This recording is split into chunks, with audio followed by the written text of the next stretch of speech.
الحمد لله رب العالمين والصلاة والسلام على سيد الأنبياء والمرسلين أما بعد فأعوذ بالله من الشيطان الرجيم بسم الله الرحمن الرحيم آج 29 شعبان المعظم ہے اور نبی مکرم شفیع معظم صلی اللہ علیہ وسلم نے شعبان المعظم کے یہی آخری دن تھے۔ ان دنوں میں صحابہ کرام کو جمع فرمایا اور پھر آپ علیہ الصلاۃ والسلام نے صحابہ کو ایک جامع ترین خطبہ ارشاد فرمایا، جس خطبے کے اندر حضور نے رمضان کی اہمیت، افادیت، خصوصیت اور امتیازی حیثیت کو یوں بیان فرمایا کہ اس کے اندر انسان کی انفرادی زندگی کو بھی بہتر کرنے کی چیزیں اور باتیں ارشاد فرمائیں، اور ساتھ ہی ساتھ جو ہماری اجتماعی زندگی ہے اس کے حوالے سے بھی حضور نے کچھ باتیں ارشاد فرمائیں۔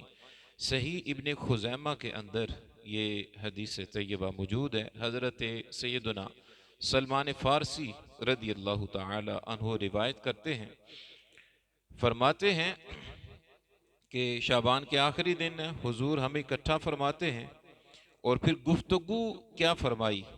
آپ علیہ الصلوۃ والسلام نے اس میں کم و بیش 12 چیزیں، 12 پوائنٹ آپ نے خطبے میں ارشاد فرمائے۔ پہلی بات، پہلا پوائنٹ حضور نے فرمایا، تم پر ایک مہینہ آ رہا ہے جو بہت بڑا اور بہت برکت والا ہے۔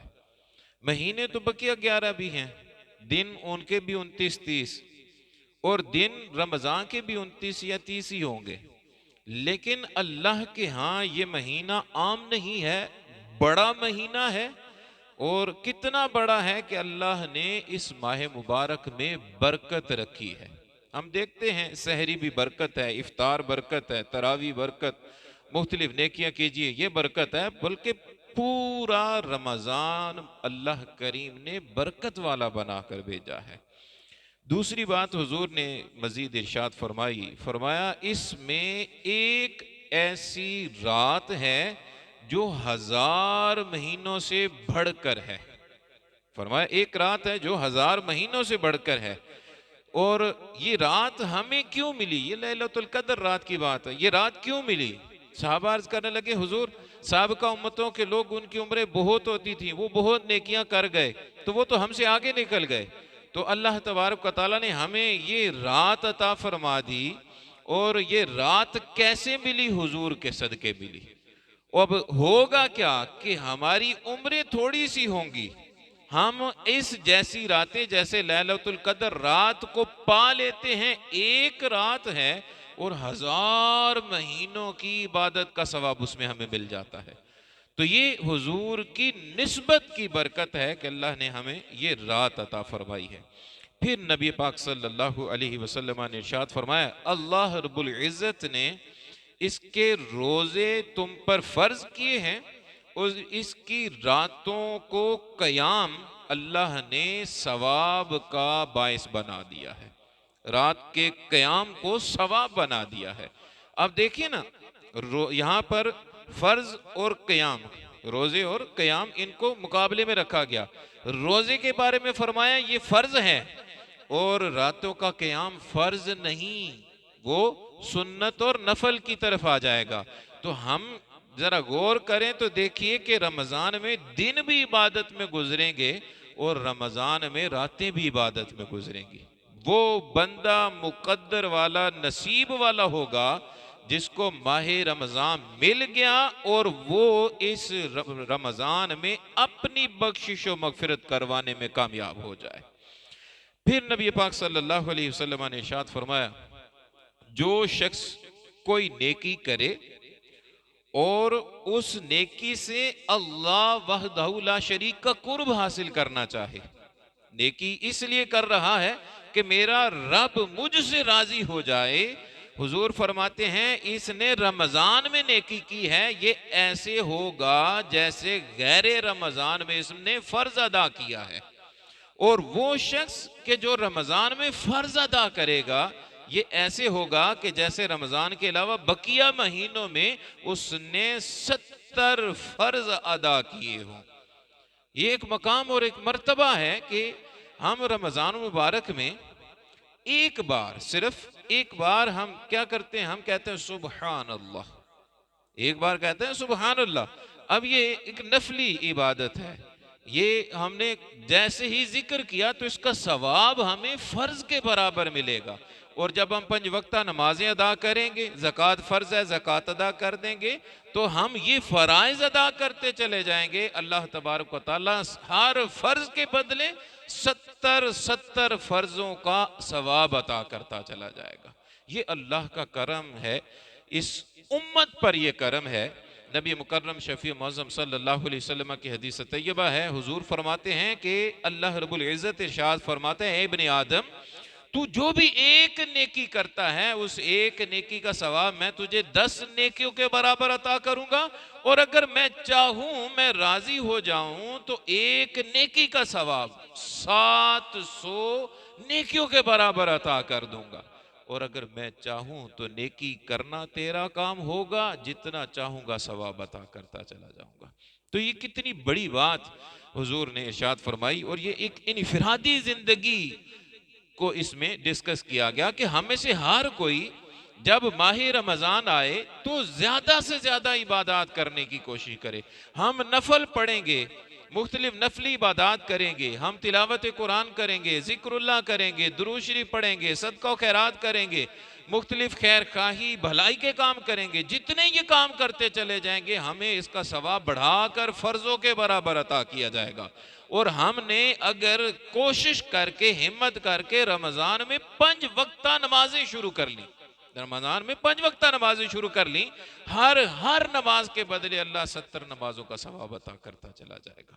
تو کوشش کرنی چاہیے کہ ماہ رمضان آ رہا ہے، ہم اچھی نیتیں کر کے زیادہ سے زیادہ عبادات کرنے کی سعادت حاصل۔ 6 نمبر پر جو بات ارشاد فرمائی، حضور نے فرمایا یہ صبر کا مہینہ ہے، اور صبر کا بدلہ جنت ہے۔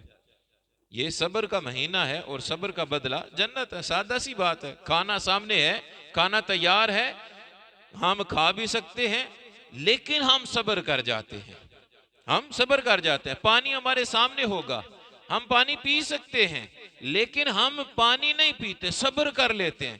کیوں ہم کھانا نہیں کھا رہے، ہم پانی کیوں نہیں پی رہے، کیوں صبر کر رہے ہیں؟ کہ اللہ کا حکم ہے، اللہ کے سونے محبوب کا حکم ہے۔ ہم صرف اس لیے صبر کر جاتے ہیں کہ اللہ نے حکم دیا ہے۔ اللہ اپنے محبوب کے ذریعے فرما رہا ہے کہ جب صبر کرو گے تو میں تمہیں بدلے میں اپنی پیاری جنت عطا کرتا چلا جاؤں گا۔ پھر آگے نبی پاک صلی اللہ علیہ وسلم نے بڑی خوبصورت بات ارشاد فرمایا یہ تو انفرادی زندگی ہے نا، کہ بندہ نیکیاں کرے گا، بندہ مختلف طرح کی عبادات کرے گا، بندہ صبر کرے گا، یہ انفرادی ہیں۔ لیکن آقا علیہ السلام نے اجتماعی زندگی کو بھی اس میں ڈسکس فرمایا۔ حضور نے فرمایا کہ یہ مہینہ لوگوں کے ساتھ غم خاری کرنے کا مہینہ ہے، لوگوں کے ساتھ غم خاری کرنے کا مہینہ ہے۔ غم خاری کیا ہے؟ کہ ہم رمضان یوں گزاریں کہ ہم اپنی آسائشوں میں غربا کو شامل کرتے چلے جائیں، ہم اپنی سحروں، ہم اپنی جو افطار ہے اس افطار میں اپنے پڑوسیوں کو شریک کرتے چلے جائیں، ہم مختلف غربا، مساکین، یتیم، بیوہ، خواتین، جتنے اس طرح کے افراد ملے ہم ان کی مدد کرتے چلے جائیں گے، انشاءاللہ وہ بھی رمضان خوبصورت طریقے سے گزارنے میں کامیاب ہوں گے۔ اللہ کریم ہمیں بھی اس کا اجر عطا فرماتا چلا جائے گا۔ پھر دوسری بات، آگے نبی پاک صلی اللہ علیہ وسلم نے ارشاد فرمایا اس مہینہ میں مومن کا رزق بڑھا دیا جاتا ہے، اس مہینہ میں مومن کا رزق بڑھا دیا جاتا ہے۔ ہم دیکھتے ہیں کہ ماہ رمضان جیسے ہی تشریف لاتا ہے، کوئی ایسا گھر، شاذ و نادر کوئی ایسا گھر ہوگا کہ جہاں سحری یا افطاری میں معقول انتظام نہ ہو۔ کوئی غریب سے غریب بھی ہوگا تو اس کے گھر میں بھی سحر و افطار میں کچھ نہ کچھ انتظام ضرور ہو جاتا ہے، وہ خود کرے یا کسی کے ذریعے ہو ہی جاتا ہے انتظام۔ یہ کیوں انتظام ہوتا ہے؟ اللہ نے برکت رکھی ہے، بندہ وہی 11 مہینوں میں جو کمائی کر رہا ہے وہی کمائی رمضان میں بھی ہو رہی ہے، لیکن برکت اتنی ہوتی ہے کہ اللہ تبارک و تعالیٰ کرم اتنا کرتا ہے کہ گھروں میں دسترخوان سجنا شروع ہو جاتے ہیں۔ اور اس سے بھی ایک ساتھ میں ایک اور برکت یہ ہوتی ہے کہ عام دنوں میں ہم کھانا کھاتے ہیں تو ہم میں سے ہر ایک اکیلا بیٹھ کے کھانا کھا لے گا، بہت کم گھروں میں تینوں ٹائم یا دونوں ٹائم اکٹھے بیٹھ کے کھانا کھانے کا رواج ہوگا، لیکن رمضان جیسے ہی آتا ہے سحری میں اکٹھے کھانا کھاتے سحری کرتے نظر آئیں گے، اور جب افطار ہوگا دسترخوان سجا ہوا سارے مل بیٹھ کر نہ صرف افطار کرتے ہیں بلکہ ہاتھ اٹھا کر اجتماعی طور پر دعا کر کے اپنی مغفرت اور مسلمانوں کی مغفرت کے لیے بھی دعائیں کرتے نظر آتے ہیں۔ تو یہ ایک برکت ہے کہ جب مل جل کے ہاتھ اٹھاتے ہیں، ہو سکتا ہے اللہ تبارک و تعالیٰ کس کے اٹھے ہوئے ہاتھ وہ رب کریم قبول فرما لے، کس کی آمین کو قبول کر لے اور سب کی مغفرت اور بخشش ہوتی چلی جائے۔ پھر 8ویں نمبر پر سرکار علیہ السلام نے جو بات ارشاد فرمائی، فرمایا جو شخص کسی روزہ دار کو افطار کروائے اس کے بدلے میں انسان کو کیا ملے گا؟ بندہ کسی کا روزہ کھلواتا ہے تو بدلے میں کیا ملے گا؟ حضور فرماتے ہیں نمبر 1 اللہ کریم اس کے گناہوں کو معاف فرماتا ہے، نمبر 2 اللہ تبارک و تعالی اس کو جہنم کی آگ سے بچا لیتا ہے، نمبر 3 اللہ تبارک و تعالیٰ اس روزے دار کو ثواب عطا کرتا ہے اور اس کے ثواب کے برابر روزہ افطار کروانے والے کو بھی ثواب عطا کر دیتا ہے۔ ہم نے کیا کیا کہ کسی کا روزہ صرف افطار کروا لیا، اللہ کریم اجر کیا دے رہا ہے کہ اپنے ہمارے گناہ معاف ہو رہے ہیں، ہماری جہنم سے آزادی ہمیں مل رہی ہے، اور تیسری بات یہ ہے کہ اللہ تبارک و تعالیٰ ایک روزہ دار کو جو ثواب ملے گا اس کے ثواب میں کمی کیے بغیر اللہ کریم ہمیں بھی ثواب عطا کر دے گا۔ جیسے آپ یہ بات سن رہے ہیں، صحابہ موجود تھے، صحابہ نے سنی تو صحابہ عرض کرنے لگے، وہ وقت غربت کا وقت تھا، ابتدائی اسلام ہے، امیر صحابہ تو چاند ایک تھے، زیادہ تر غریبی تھی، غریبی بھی اتنی کہ بعض اوقات وہ کفن پورا کرنے کے بھی وہ پیسے میسر نہیں آتے تھے۔ صحابہ موجود تھے، عرض کرنے لگے حضور اگر ہم دوسروں کو روزہ کھلوانے کی طاقت نہ رکھتے ہوں تو ہم پھر کیا کریں، ہم تو اس ثواب سے محروم ہو گئے۔ تو جانے کائنات صلی اللہ علیہ وسلم اپنے صحابہ کی کیفیات کو جانتے تھے، حضور نے فرمایا اگر صرف ایک کھجور سے روزہ افطار کروا دو، پھر صرف کھجور ہے نا تو کھجور پہ بھی بات کرے تو پیسے کی آئے گی، حضور نے فرمایا نہیں، ایک گھونٹ پانی سے روزہ افطار کروا دو یا ایک لسی کا گھونٹ، عرب میں جانور تو ہوتے تھے تو حضور نے فرمایا ایک لسی کا گھونٹ آپ کسی کو پلا دیتے ہیں تب بھی اللہ تبارک و تعالیٰ یہ تینوں اجر عطا فرما دے گا۔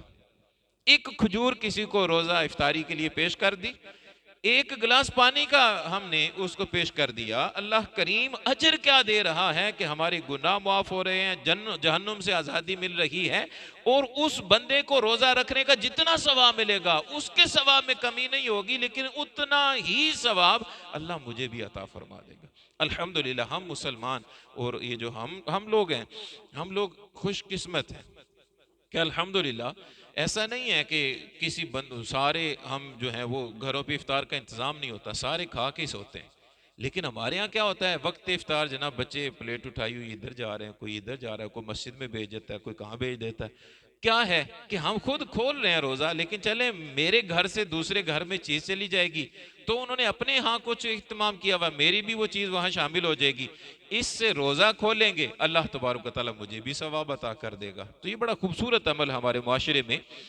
رائج ہے، اللہ تبارک و تعالیٰ اسی طرح اچھے اعمال کی ہم سب کو توفیق عطا فرمائے۔ پھر نبی پاک صلی اللہ علیہ وسلم نے اس خطبے کے اندر اگلی بات ارشاد فرمائی، فرمایا رمضان کے 3 عشرے ہیں، رمضان کے 3 عشرے 3 حصے ہیں 10-10 دن کے، حضور نے فرمایا رمضان کا پہلا حصہ پہلا عشرہ اللہ نے رحمت بنایا ہے، دوسرا عشرہ اللہ نے مغفرت بنایا ہے، اور تیسرا عشرہ اللہ نے جہنم سے آزادی کا بنایا ہے۔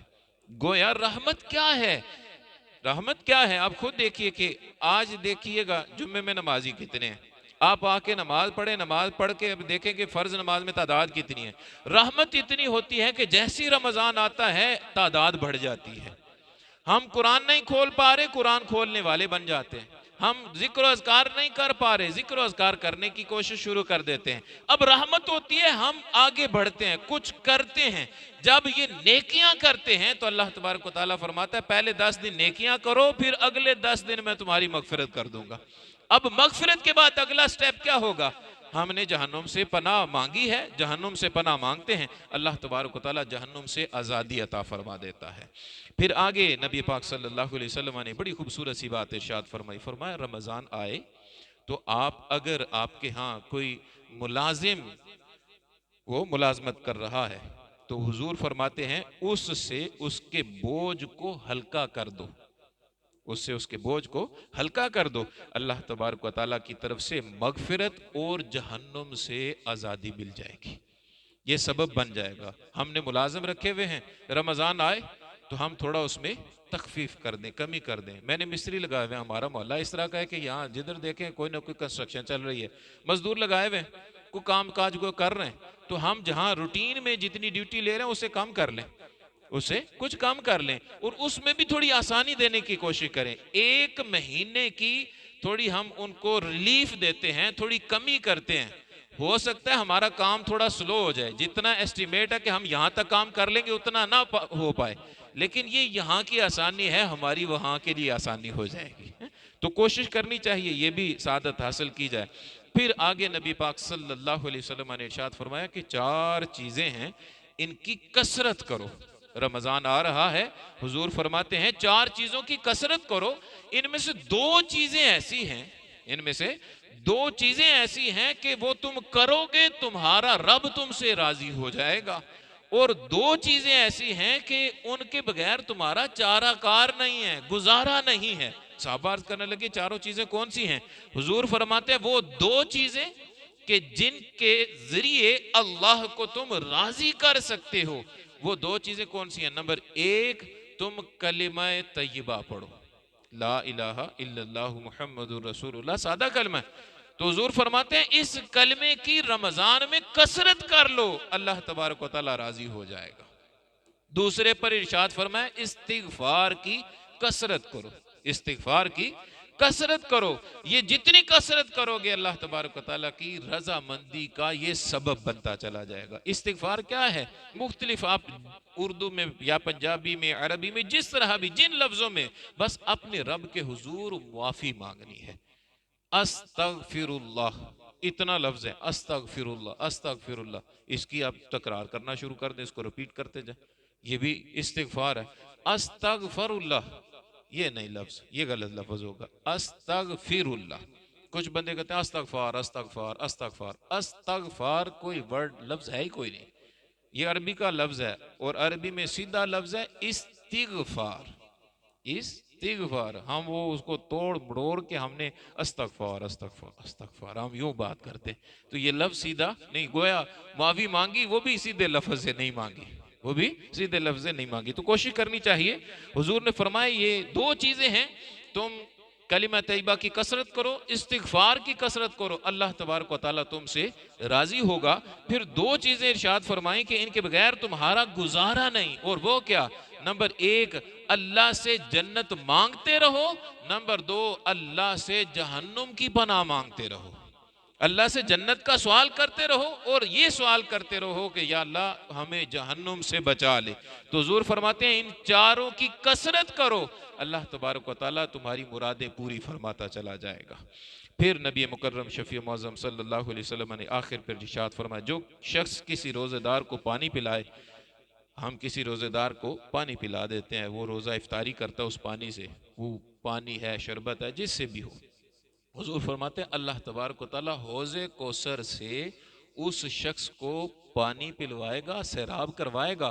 اور جب حوض کوثر سے ہمیں پانی مل جائے گا تو جنت جانے تک بندے کو پیاس نہیں لگے گی، جنت میں جانے تک بندے کو پیاس نہیں لگے گی. یہ 12 پوائنٹس ہیں نبی پاک صلی اللہ علیہ وسلم. شعبان کے آخری دن ہیں، جیسے آج 29 شعبان ہے، آج چاند دیکھا جائے گا، چاند نظر آ گیا تو کل روزہ، نہ نظر آیا تو سنڈے کو تو کنفرم روزہ ہے۔ تو یہ آخری دن ہی تھے، حضور نے صحابہ کو اکٹھا فرمایا اور یہ 12 باتیں حضور نے صحابہ کو ارشاد فرمائی۔ ان ساری باتوں میں جو کامن ہے چیز وہ کیا ہے کہ حضور صحابہ سے یہ چاہتے تھے کہ صحابہ ماہ رمضان کا صحیح طریقے سے استقبال کریں اور اس مہینے میں بڑھ چڑھ کے عبادتیں کرنے کی کوشش کریں۔ ذرا سوچئے، میرے اور آپ کے ہاں اگر کوئی مہمان آ رہا ہو اور مہمان وہ ہو جس کے بارے میں ہمیں پتا ہو کہ یار یہ بڑے لوگ ہیں، ہم کیا کریں گے؟ اچھے سے اچھا انتظام کس طرح؟ ہم ان کے بیٹھنے کی اچھی سی جگہ کا انتخاب کریں گے، ہم وہاں اچھی سی خوشبو کا اہتمام کریں گے، کھانے کے حوالے سے اچھے سے مینیو کا انتظام کریں گے۔ ہم پھر اپنی وائف کو کہیں گے کہ جو اچھے سے برتن ہے نا وہ والے نکال لو، وہ برتن نکلوائے جائیں گے۔ پھر بچوں کو سمجھایا جائے گا کہ تم نے یہ کام کرنا ہے، یہ نہیں کرنا، یہ کرنا ہے، سارا پورا سب کچھ ڈسکس کرتے ہیں۔ کیوں؟ اس لیے کرتے ہیں کہ یار وہ مہمان آ رہا ہے وہ راضی ہو کے ہم سے جائے۔ ہم کہتے ہیں نا مہمان اللہ کی رحمت ہوتے ہیں، اللہ کی طرف سے رحمت ہے، وہ راضی ہو کے جائے۔ تو یہ دنیا کے مہمان ہیں، وہ راضی ہوگا، یہ بڑی خوبصورت بات ہے۔ اور اللہ کریم اپنے محبوب کے ذریعے کیا فرما رہا ہے کہ رمضان بھی تمہارے پاس مہمان بن کے آ رہا ہے۔ اور کون سا مہمان ہے؟ حضور فرماتے ہیں یہ بہت بڑا مہینہ ہے اور بڑی برکت والا مہینہ ہے۔ تو یہ چھوٹا مہمان نہیں ہے، یہ شوال جیسا نہیں ہے، ذی القعدہ، ذی الحج، محرم، وہ سارے جو مہینے 11 ہیں ان جیسا مہمان نہیں۔ وہ بھی مہینے آتے ہیں چلے جاتے ہیں، یہ بھی آئے گا چلا جائے گا، پر یہ عام نہیں، یہ بڑا مہمان ہے۔ تو اس بڑے مہمان کے لیے پھر بڑی تیاریوں کی ضرورت ہوگی، اس بڑے مہمان کے لیے پھر بڑی تیاریوں کی ضرورت ہوگی۔ دنیا کا مہمان آ جائے، وہ خوشی خوشی واپس جائے تو ہمیں کتنی خوشی ملتی ہے، ہمیں کتنی خوشی ملتی ہے۔ اور یہ بڑا مہمان رمضان آئے، ہم سے راضی ہو کر اگر چلا جائے، حضور فرماتے ہیں بروز قیامت یہ رمضان بندے کی شفاعت کرے گا، بروز قیامت رمضان ہماری شفاعت کرے گا۔ اور ایک اور جگہ پر حضور نے بڑی زبردست بات ارشاد فرمائی، ہمیں اس کو بھی سامنے رکھنے کی ضرورت ہے۔ حضور نے فرمایا، حضور ایسے ممبر پر قدم رکھنے لگے، حضور نے فرمایا آمین، فرمایا آمین۔ بات جب ختم ہو گئی، بعد میں صحابہ نے عرض کیا حضور یہ آج آپ نے جو عمل کیا پہلے ایسے ہم نے کبھی نہیں سنا، حضور کیا ماجرا ہے؟ حضور فرماتے ہیں میں نے ایسے جیسے ممبر پہ قدم رکھا نا، جبریل آئے، عرض کرنے لگے یا رسول اللہ اس شخص کے لیے ہلاکت ہو جس کے پاس رمضان آئے اور وہ اپنی مغفرت نہ کروا پائے۔ تو حضور فرماتے ہیں میں نے اس دعا پر آمین کہا ہے، میں نے اس پر، یعنی رمضان جس بندے کے پاس آئے وہ مغفرت نہیں کروا پا رہا، تو حضور اس بدعا پر امت کے لیے کیا فرما رہے ہیں؟ آمین۔ تو کوشش کرنی چاہیے، ماہ رمضان آ رہا ہے، خوبصورت طریقے سے عبادت و ریاضت کرنے کی سعادت حاصل کی جائے۔ اللہ پاک ہم سب کو عمل کی توفیق عطا فرمائے۔